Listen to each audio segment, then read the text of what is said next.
Ooh, shade.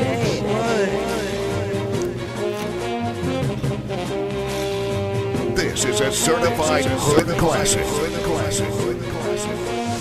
Purchase your tracks today.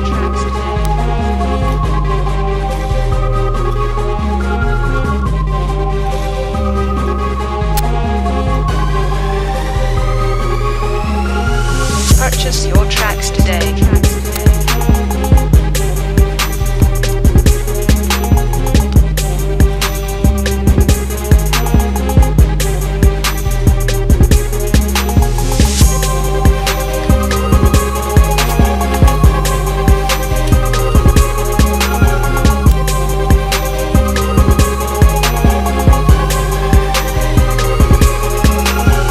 Purchase your tracks today.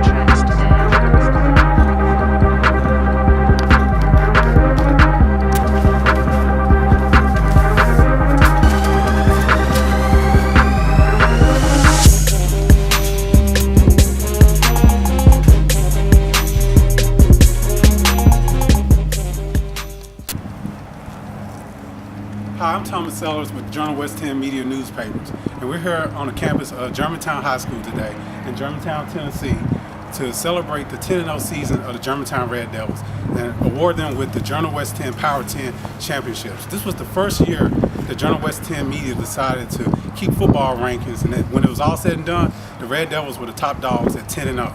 So we're here today to talk to Coach Chris Smith, the architect of Germantown football and the resurgence of Germantown football, about this special season, even talk about the future some, talk about how great the defense was, the offense, and even special teams. And so we're here to celebrate the Germantown Red Devils today, talk to them about how special this year was, honor them with the JW10 Media plaque, and also at the very end of the video, stay tuned and stick around to check out some season highlights courtesy of the Germantown football program. So we want you to just enjoy this video and presentation from JW10 Media. I want to congratulate you on a 10-0 season and present you with the JW10 Top 10 from the Shelby Sun-Times. Appreciate it. I'm Thomas Sellers with JW10 Media, and we're here on the campus of Germantown High School today with head coach Chris Smith. Congratulations on being our JW10 Power 10 champions. It's our first year doing this Power 10 ranking, and when we started, y'all were number 10, coming off a season that was subpar, so everybody had some doubts about Germantown. But when it was all said and done, 10-0, y'all were number one, the best team in our coverage area of West Tennessee. How does it feel to be holding that plaque and have your team get that on? It feels rewarding. The hard work still pays off. Our guys started working last year, set goals, and they went after them and achieved them. And it was real satisfying, I think, for everybody in our program, not only to see the young men have success, but also see a town, I think, especially our high school, unite a lot of people, bring a lot of alumni back. Germantown's got one of the best alumni base, I think, around in the city. And it was real rewarding to see a lot of people excited to see Germantown succeed in football this year. And I think that left a lasting impression on our student athletes. And, moving forward, I think that's going to pay dividends for us. Now, one thing we saw at the Shelby Sun-Times at the preseason, there was a big legacy honoring that y'all did. It's like y'all knew something special was going to happen this season, but there was a lot of doubters out there. We knew you had Jalen Williams, and we thought that was just about it. Talk about some of the players that stepped up to make this season so special. I think it's got to start with the offensive line up front that made those passes possible for people like Jalen to make plays. Max Martini came out, had a big year. He's 6'6", 280. That's a big kid. End up signing at the university, or probably going to sign with the University of Toledo. That's where he's committed right now. Okay. We also had a solid group up front of guys that united, played together, played for each other more importantly, and it meant something playing for the G again for a lot of those guys. Ethan Payne, you got to mention him. For his first year starting at quarterback, I thought he had a phenomenal year as a junior, and you can probably expect to have big things out of him next year. Could check the plays, always knew where to go with the ball, was a coach on the field. Cameron Baker was another guy who comes to mind who steps up. Even in the game, he missed about 4 games. Even so, he is averaging over 15 yards a catch and over right at 600 yards receiving, which I thought was phenomenal. And then Ted Lyons, who played both ways too. Guys like Jalen and Ted Lyons, Devin Wright, all played both ways. Ted made 100 tackles and then had over 500 yards receiving. And busy man on Friday nights. oh yeah, he was the man and wanted it. Some days some nights he was struggling to get off the field, but that was a price he was willing to pay, and I think a lot of them paid it from December on to the point to the season ended, and it meant something. It was hard to let go, but a lot of those guys, offensively did a heck of a job, and defensively, Devin Wright was the guy who stepped up big this year, made a lot of tackles for loss. Our defense had a lot of forced turnovers, tackles for loss.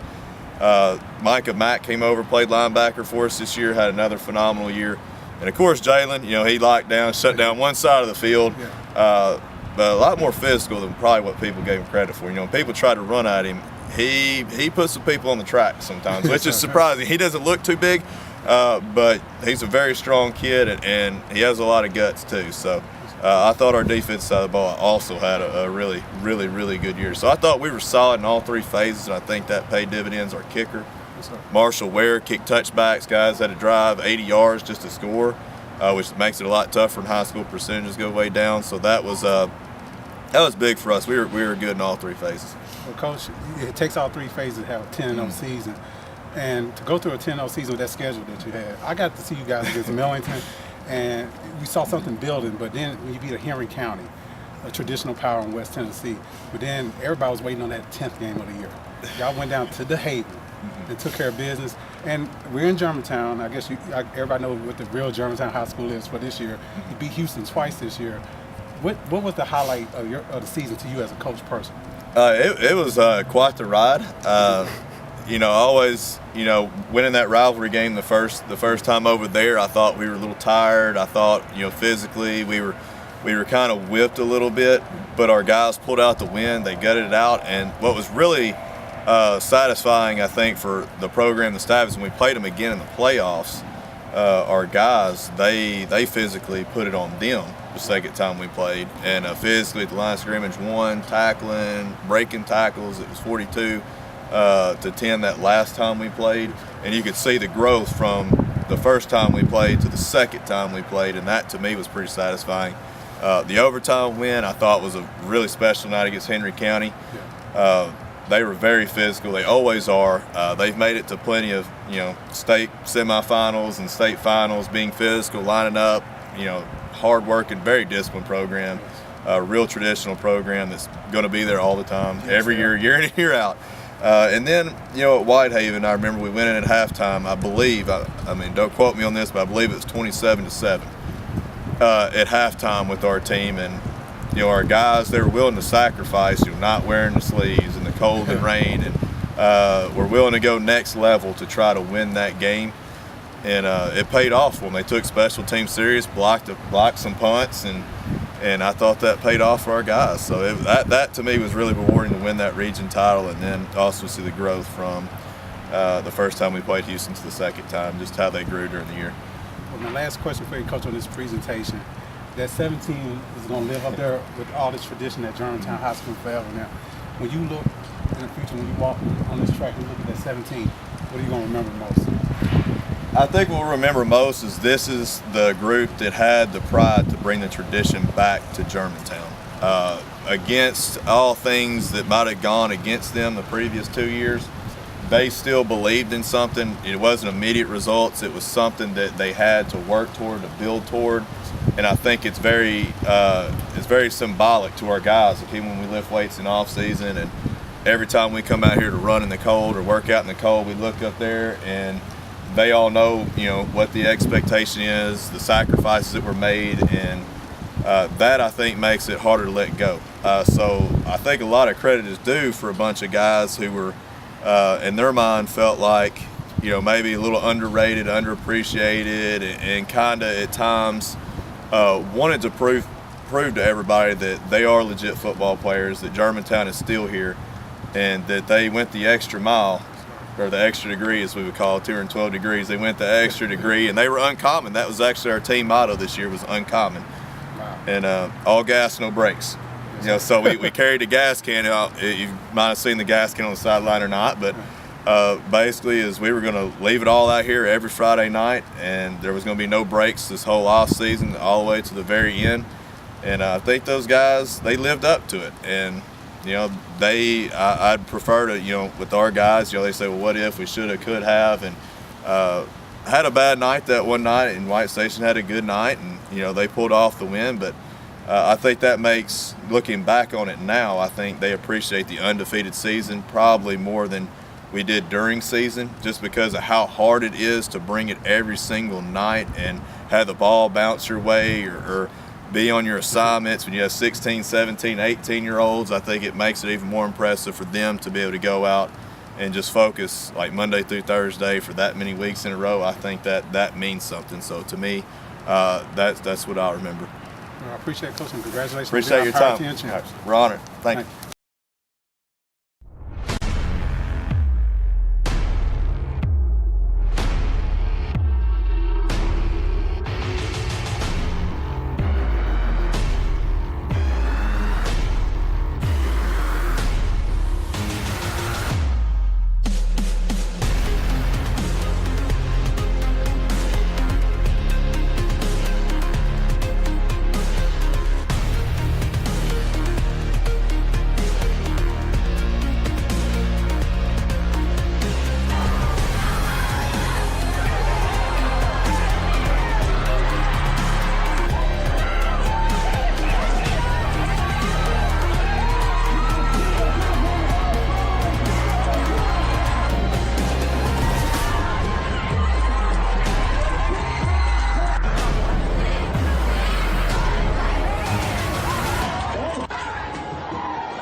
goodness.